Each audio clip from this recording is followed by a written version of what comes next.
Good morning students. कैसे हैं आप लोग? लॉकडाउन का भरपूर आनंद लीजिए और अपने स्वास्थ्य का ध्यान रखिए। साथ ही आपकी जो कक्षा 10 की बोर्ड परीक्षाएं बाकी है, सामाजिक विज्ञान और गणित, उनकी भी निरंतर तैयारी करते रहिए। तो पहले बच्चों, हम पढ़ रहे हैं सामाजिक विज्ञान कक्षा 10 के अंतर्गत पाठ 5 लोकतंत्र। हमने लोकतंत्र का अर्थ, लोकतंत्र की परिभाषा, लोकतंत्र के प्रकार, लोकतंत्र के सिद्धांत व गुण तथा लोकतांत्रिक शासन के अंतर्गत दो प्रकार, प्रत्यक्ष लोकतंत्र और अप्रत्यक्ष लोकतंत्र के बारे में पढ़ा। अब प्यारे विद्यार्थियों, हम लोकतंत्र की कुछ विशेषताएं, कि वह कौन सी विशेषताएं हैं जिनके कारण हम लोकतंत्र को सर्वश्रेष्ठ शासन प्रणाली के रूप में जानते हैं, पहचानते हैं। तो देखिए, सबसे पहले लोकतंत्र की विशेषताएं। इसके अंतर्गत हम आज पढ़ेंगे लोकतंत्र के गुण, अवगुण, उनकी विशेषताएं, लोकतंत्र की सफलता के लिए आवश्यक परिस्थितियां। वे कौन सी परिस्थितियां हैं जिनके कारण किसी देश का लोकतंत्र निरंतर उत्तरोत्तर आगे बढ़ता जाता है और वह हमेशा अपनी जनता के हित में कार्य करता रहता है। तो हम इसके अंतर्गत सफलता की आवश्यक परिस्थितियां पढ़ेंगे। तो सबसे पहले लोकतंत्र की विशेषता। इसमें देखो, सबसे पहले हमने अब्राहम लिंकन की परिभाषा पढ़ी। लोकतंत्र जनता का, जनता द्वारा, जनता के लिए शासन ही क्या है? लोकतंत्र है। तो इसकी विशेषताओं में आप लिख सकते हो, लोकतंत्र जनता का शासन है, लोकतंत्र जनता द्वारा शासन है और लोकतंत्र जनता के लिए शासन है। अतः इसका मुख्य उद्देश्य सार्वजनिक हित को बढ़ावा देना। इसकी विशेषता ही है जनता के प्रति उत्तरदायी शासन। कौन है उत्तरदायी? शासक जनता के प्रति उत्तरदायी है, सार्वजनिक हित के प्रति जवाबदेह है। विकासशील व संवैधानिक शासन में विश्वास, अर्थात इसके द्वारा लोकतंत्र की प्रमुख विशेषता है कि यह संविधानवाद और विकासवाद पर विश्वास करते हुए आगे बढ़ता है। लोकतंत्र साधन है, व्यक्ति साध्य है, अर्थात व्यक्ति लोकतंत्र के लिए नहीं है, जबकि लोकतंत्र व्यक्ति के विकास के लिए है, व्यक्ति के अधिकारों के लिए है, व्यक्ति की स्वतंत्रता के लिए है। अतः लोकतंत्र साधन है किसके लिए? व्यक्ति के लिए। जबकि साध्य कौन हुआ? व्यक्ति साध्य हुआ। इसका मतलब लोकतंत्र का जो उपयोग है वो व्यक्ति के हित में किया जाना चाहिए। शासक जनता हित में काम करे, अन्यथा उसको जनता हटा देगी और उसकी जगह नए शासक को नियुक्त कर देगी। तो शासक का चयन किया जनता के द्वारा चुनाव के माध्यम से किया जाता है। जनता नीति निर्माण काम करती है, नीति निर्धारण करती है, कानून को लागू करती है और कानून का परिपालन करवाना किसका काम है? जनता के द्वारा ही किया जाता है। अर्थात जनता के हाथों में ही सत्ता का अंतिम सूत्र होता है। जनता स्वामी है और शासक सेवक है। ये लोकतंत्र का मूल आधार है। आपने जो उल्टा ट्रायंगल पढ़ा, इस प्रकार के ट्रायंगल में आपने देखा कि स्वामी कौन होगी? यहाँ पे बहुसंख्यक जनता, ये तो है स्वामी, और ये कौन हो गया? सेवक हो गया। अतः जनता स्वामी है लोकतंत्र में और शासक, सरकार उसकी सेवक के रूप में कार्य करती है। अब देखिए बच्चों, हम बात करते हैं लोकतंत्र का आलोचनात्मक परीक्षण। अर्थात किसी भी शासन प्रणाली को देखिए, उसके दो पहलू होते हैं, उसकी अच्छाई भी होती है और उसकी कुछ कमियां भी होती है। अतः हम लोकतंत्र के आलोचनात्मक परीक्षण के अंतर्गत लोकतंत्र के गुण, मेरिट और उसकी डीमेरिट्स के बारे में बात करते हैं बच्चों। तो सबसे पहले लोकतंत्र का गुण। आप देखिए, लोकतंत्र जितनी भी शासन प्रणाली है उन सभी शासन प्रणालियों में सर्वश्रेष्ठ शासन प्रणाली है। अतः लोकतंत्र शासन प्रणालियों में सर्वश्रेष्ठ है। शासन क्यों है? क्योंकि इसके अंदर सर्ववयस्क मताधिकार का प्रयोग किया जाता है। अर्थात प्रत्येक व्यक्ति को बिना किसी जाति, धर्म, संस्था, रंग, नस्ल, क्षेत्र इत्यादि के भेदभाव के बिना प्रत्येक पुरुष, प्रत्येक महिला, प्रत्येक वर्ग को वोट देने का अधिकार होता है। राजनीतिक शक्ति प्राप्त करने का अधिकार होता है, जिसके माध्यम से वह राजनीतिक प्रभुत्व प्राप्त करता है और अपने शासन का संचालन स्वयं करता है। अतः शासन प्रणालियों में सर्वश्रेष्ठ है।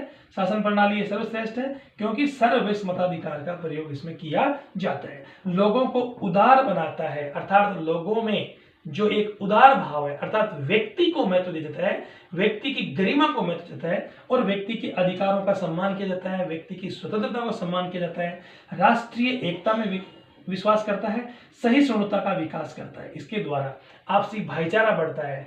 एक व्यक्ति अगर मान लो लोकतंत्र के प्रति वो आलोचना करता है तो वो भी हमारे लिए सुखद ही है कि उसके माध्यम से लोकतंत्र में और सुधार होगा और सरकारें और ज्यादा अच्छे ढंग से काम कर सकेगी। सार्वजनिक हित में वृद्धि या सुशासन में वृद्धि होती है। इसके माध्यम से क्या होता है? सुशासन, गुड गवर्नेंस की जो अवधारणा है उसमें वृद्धि होती है।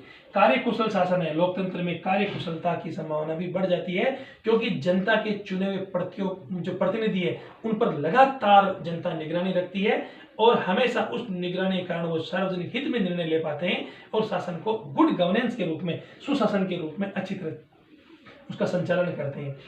समानता व स्वतंत्रता पर आधारित शासन है, इसका एक गुण है समानता व स्वतंत्रता। प्रत्येक व्यक्ति को समान मानना, किसी भी प्रकार से हम कह सकते हैं अवसर की समानता, अर्थात उसको शिक्षा के क्षेत्र में समानता, हर प्रकार की अभिव्यक्ति की आजादी है, कहीं भी जाने की, घूमने की, फिरने की, व्यवसाय करने की, सब प्रकार की स्वतंत्रता उसको मिली हुई होनी चाहिए। उसके जीवन के अधिकारों की रक्षा होनी चाहिए। क्रांति से सुरक्षा, अर्थात लोकतंत्र में आपसी सहमति के द्वारा, बातचीत के द्वारा लोकतंत्र की रक्षा की जा सकती है, इसमें क्रांति से सुरक्षा भी इसमें मिलती है।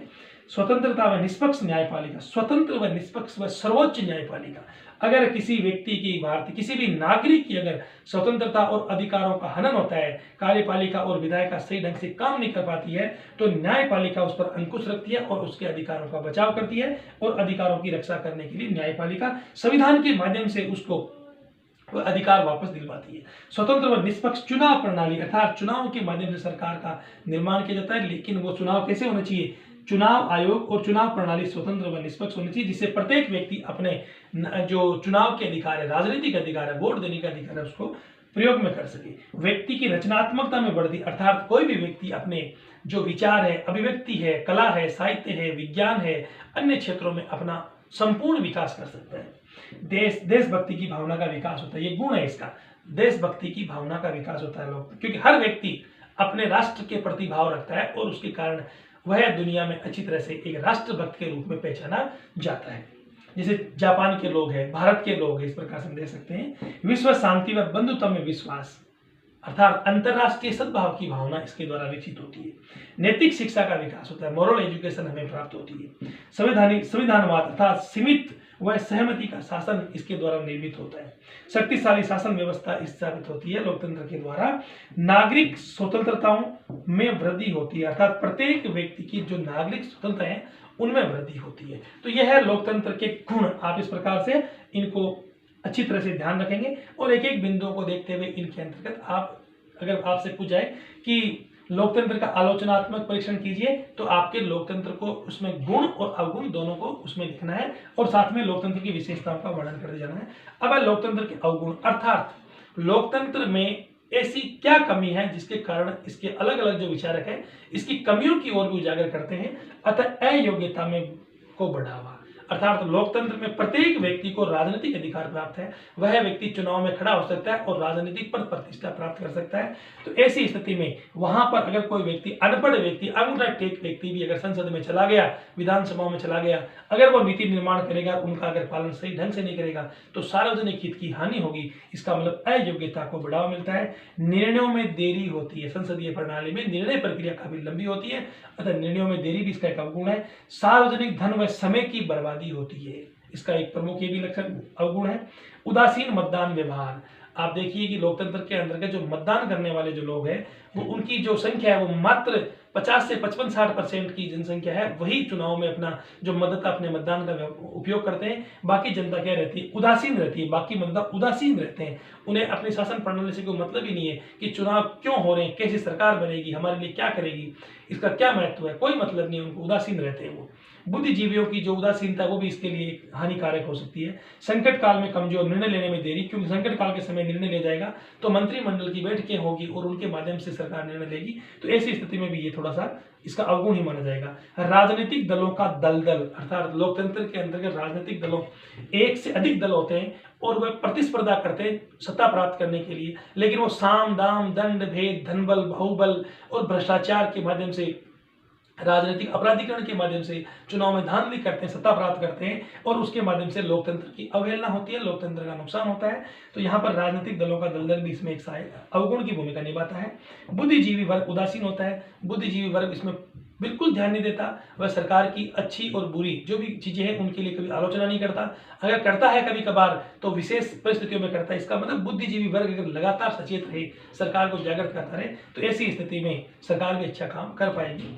अल्पतंत्र ही शासन का मूल है, अर्थात व्यक्ति या जनता का शासन केवल भ्रम है। हमने पढ़ा लोकतंत्र का जो सिद्धांत है विशिष्ट वर्गीय अभिजन वर्ग सिद्धांत, उसको कहता है निश्चित रूप से किसी भी लोकतांत्रिक व्यवस्था में, किसी भी संगठन में कुछ थोड़े से लोगों के हाथों में सत्ता होती है और वही लोक सत्ता का संचालन करते हैं।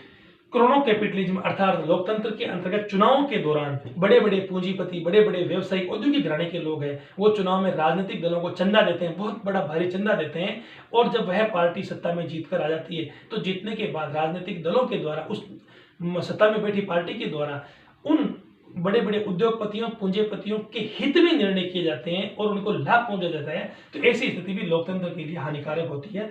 अतः क्रोनो कैपिटलिज्म को बढ़ावा मिलता है, विश्व शांति का समर्थन नहीं। कई बार ऐसी स्थिति, एक पक्ष विश्व शांति की बात करता है और दूसरा पक्ष उसका विरोध करता है। तो व्यक्ति की स्वतंत्रता व समानता भ्रमपूर्ण है। हम कहें कि प्रत्येक व्यक्ति को आर्थिक समानता, राजनीतिक समानता प्राप्त होनी चाहिए, लेकिन ऐसा है नहीं। दोषपूर्ण चुनाव पद्धति, कहीं ना कहीं हमारी जो चुनाव पद्धति है वो भी दोषपूर्ण मानी जा सकती है। तो इस प्रकार से कह सकते हैं साथियों कि आप लोग इसमें लोकतंत्र की विशेषताएं, लोकतंत्र के गुण और अवगुण को आसानी से इनमें कंपेयर करें। जो लोकतंत्र के गुण है उनमें अगर नकारात्मक बिंदु जुड़ जाएगा तो क्या हो जाएगा, लोकतंत्र का अवगुण हो जाएगा। तो इस प्रकार से गुण और अवगुण में आपस में अंतर कीजिए, विशेषताओं को शामिल कीजिए और एक आप फ्रेमवर्क के रूप में इसको देखिए, तो आसानी से आप अपने विचारों को इसमें व्यक्त कर सकते हैं। जब आप पूरा पाठ पढ़ेंगे, पाठ पढ़ने के बाद उसमें से जो कीवर्ड्स निकलेंगे और उन कीवर्ड्स के आधार पर इनको देखेंगे तो आसानी से आप एक फ्रेमवर्क के रूप में, पैराग्राफ के रूप में अपने उत्तर को बहुत ही अच्छा उत्तर लिख पाएंगे। बहुत बहुत धन्यवाद।